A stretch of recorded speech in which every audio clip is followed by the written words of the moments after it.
Hello, it's Dr. Edward here for my weekly chat about how you can help your pets by helping yourself and by digging into some more kind of the abstract themes and ideas and principles that can be really helpful for living life.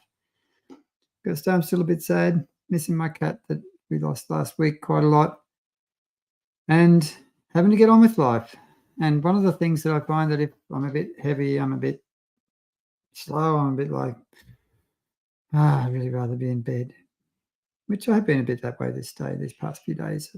It's been really hot. The weather's been a bit hard to live with. But today's themes are clarity and action. Now, action without clarity can be kind of dangerous.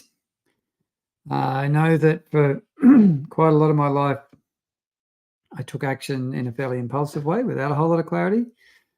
Occasionally that got good results. A lot of the time it didn't get fantastic results. So clarity is really, really important. And clarity is important in all sorts of aspects of your life, but it's also really important when it comes to your pets. You know, the more congruent you are, the more clarity you have, the more happy and safe your pets feel. And if you have a pet who you need to care for, well, you need to get clear on about how you want to care for your pets. Do you want to have a more Western medical approach? Do you want to have a more holistic approach? I mean, if you're here listening to me, it's highly likely that you want to have a more kind of holistic type of approach because that's my jam. That's what I do, and that's what I educate people in. So clarity about what kinds of interventions you're comfortable with is important when you come to your animals. And it's good to get clarity with a lot of this stuff before you go to your vet, so that when you do go to your vet, you already have a good idea, a clarity around what kind of actions are going to be congruent with your values and with your principles and what you feel is the right thing for you and for your pets. So how do you get clear?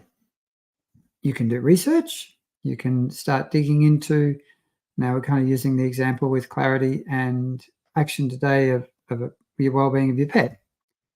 So if you want to get clarity about what sort of approaches you're going to take with your pets, you need to start learning about what's available in the more holistic complementary health world that you can use with your pets. Maybe you start thinking about disease protection, and then you go off and, your vet has been telling you forever you need boosters every 1 or 3 years, and you go and do some research and learn some new things, and you get new clarity that shows you that you don't need to do that, and that you can have a titer test instead and find out from that titer test whether or not revaccinating your pet is necessary.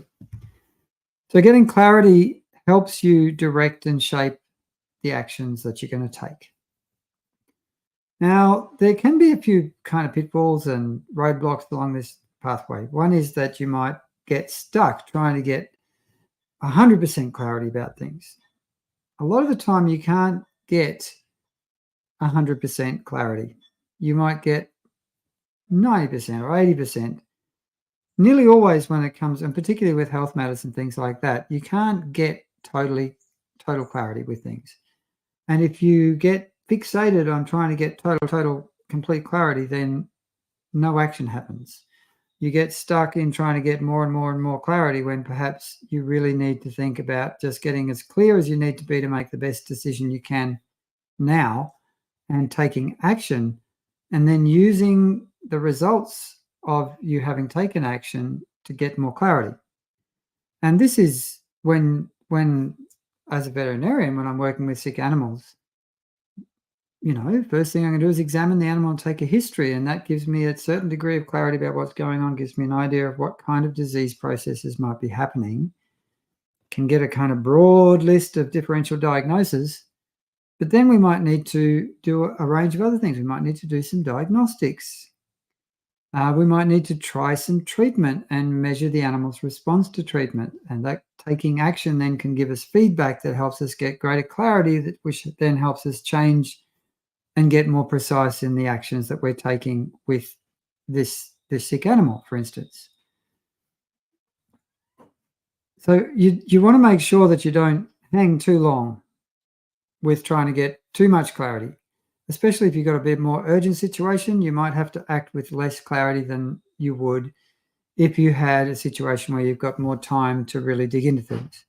Now, if you've got an animal that's got an acute illness, well, you need to take them to the vet straight away. Waiting and reading and Dr. Googling for a whole day while the animal gets sicker is not actually going to be a valuable thing here. So you've got to be intelligent about gaining clarity to the degree you need to take the next action step in the most timely fashion possible. And you want to take that next step, you want to have the best choice of best action that you possibly can, given what's going on and given where you're at. But clarity is important for your pets. You're getting clarity about yourself and how you feel and what you're doing, and not whiffle waffling all over the place really has benefits for your pets right through every spectrum of their being: emotional, physical, mental. All of their relationships with you get better. But really, I've found in my life that the more that I get really dedicated to creating clarity, getting really clear on what my principles and ethics and values are, and then really gathering information and getting clear about what kind of options there are when it comes to my animal's well-being or anything else in my life that I'm thinking about doing or changing or whatever. But then I've got to act, and I want to be acting consistently, because the more I act, the more I learn. Now, I want to act with as much clarity so that I can get the best kind of actions that I possibly can. And that's very beneficial for my animals and for me. But I've also got to be aware that not acting at all, even if I don't have all the clarity I want, is really, really less than helpful. Because if you're not taking any kind of action in your life, man, you're just stagnating and you lose momentum and all the wheels tend to fall off. So if you want to help your pets, really thinking about clarity and action and how good you are at both and starting to think about getting better at them both will make a real difference for your beautiful animals and for you. And that's it for this week with me. I'll be back next week. Until then, please give your pets a beautiful